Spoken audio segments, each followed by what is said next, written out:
The final chapter on JFK, Chapter 10, Air Force One. Segment 1, To the Plane. Welcome back. This is Chapter 10, Segment 1.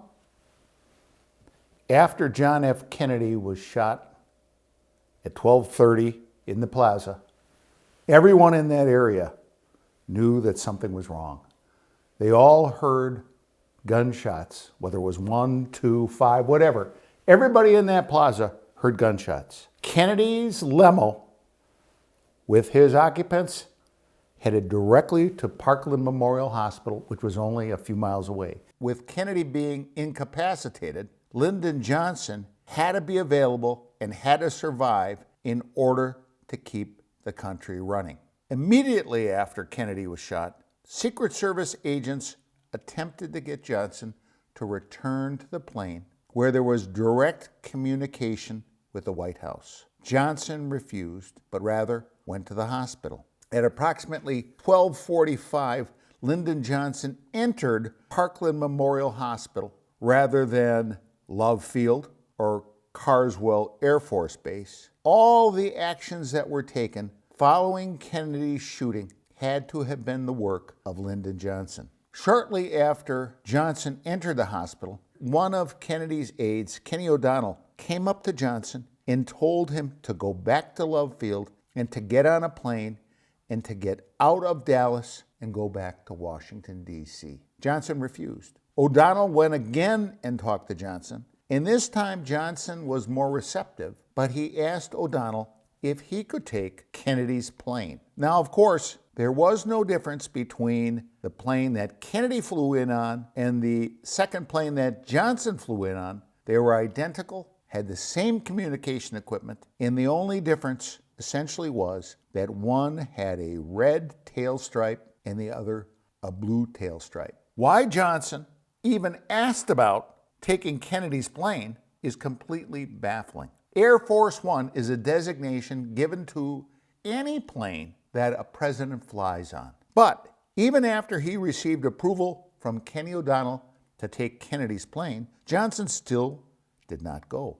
What happened next related to Johnson's seizing and controlling all of the evidence at Parkland Memorial Hospital that day. The limousine, the actual crime scene. Photos depict Dallas Police Chief Jesse Curry standing outside Parkland Memorial Hospital right behind the back end of Kennedy's limousine. His officers are around the limousine, but they're not inspecting it or doing anything other than guarding it and helping the Secret Service clean up the limousines outside with a bucket and putting the top on. Now, in 1963, the lone killing of a president was a state crime.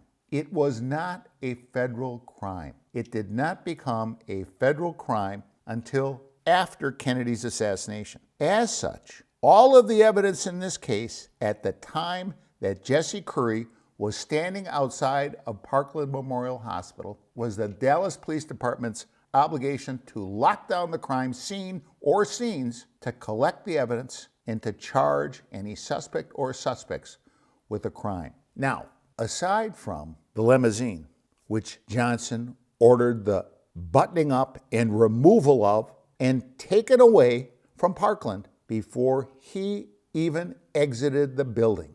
Now, beyond the limousine, which was a state crime scene, Warren Commission Exhibit 399, the magic or miracle bullet, the bullet found on a hospital stretcher that neither Kennedy or John Connally were ever on, and a bullet that supposedly was found on a stretcher on a different floor was taken and seized, but again, not by any Dallas police and not put into a Dallas police evidence bag, but rather taken by an FBI agent. Finally, the last piece of evidence at Parkland Memorial Hospital was also taken away, not by the state, not by the Dallas Police Department, but by order of Lyndon Johnson, and it was taken and returned to Kennedy's plane. This was Kennedy's body.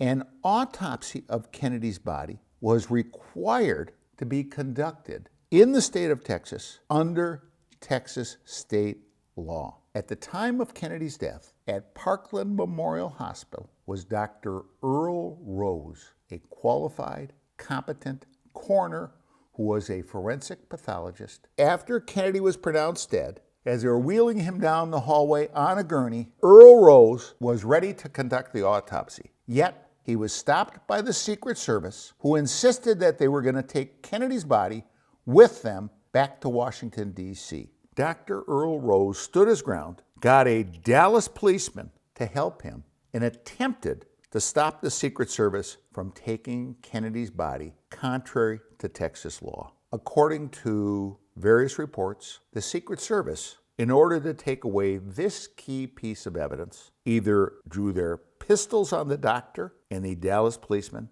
or at least exhibited the pistols, and as a result, managed to get the body away from Dr. Rose. Now, many people have said that if Rose, who was a competent and qualified pathologist, had been allowed to perform his job, there would never have been an issue as to how Kennedy was killed or the direction of any bullets that killed him. Why someone who did not have the right to take that evidence would take away a dead body is unimaginable. And in Johnson's case, after the fact, his excuse for performing an illegal act was he did it because he knew Jackie Kennedy would not leave without her husband's body. And he didn't want to leave a pretty lady alone in Dallas. Dallas Police Chief Jesse Curry, in charge of the investigation of Kennedy's killing, as he stood there outside Parkland Memorial Hospital, was getting ready to drive Lyndon Johnson back to the airport. Curry, the man who should have been the busiest person in Dallas, in Texas, and even in the United States trying to handle this crisis, decided instead to spend his time getting an unmarked police vehicle and driving Lyndon Johnson back to the airport. Now, as Jesse Curry pulled out of the parking lot, a hitchhiker came upon them. Curry actually slowed his vehicle, stopped it, and allowed a man to jump in the vehicle with Johnson. The hitchhiker, the man that jumped in, was none other than Congressman Elbert Thomas from Houston, Texas. Remember that man, because in less than 1 hour, he is going to be involved in one of the most famous photographs taken in the Kennedy assassination. After spending 65 minutes at Parkland Memorial Hospital, doing nothing to help the situation, Lyndon Johnson comes away from that facility with all of the evidence that existed at that hospital. He took the key piece of evidence, the limousine, with him back to Washington, D.C. He took the pristine or magic bullet, Warren Commission Exhibit 399, back with him to Washington, D.C.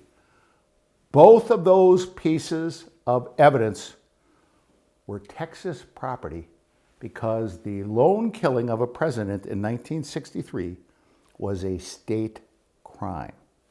Additionally, Lyndon Johnson left Parkland with the last key piece of evidence, John F. Kennedy's body. And he took that, knowing that it was absolutely against the law and that a board-certified forensic pathologist who could handle an autopsy such as this, and who, by Texas state law, was mandated to perform the autopsy on JF Kennedy, and rather than have that allowed, Johnson took Kennedy's body in contravention of Texas state law, put it on his plane, and took it back to Washington also. There was no logical reason for Lyndon Johnson as the backup to ever be at Parkland Memorial Hospital that day. And there was no rational reason for Lyndon Johnson to spend over an hour at Parkland Memorial that day. There was no reason whatsoever for Lyndon Johnson to take the key piece of evidence, the crime scene, the limousine, with him that day. There was no legal reason for Lyndon Johnson to take Warren Commission Exhibit 399, the pristine bullet, back with him to Washington that day, and no reason for him to take Kennedy's body without an autopsy back to D.C. either. With that said, let's see if he manages to get on a plane and get out of Dallas quickly after he has this evidence. See you in the next segment.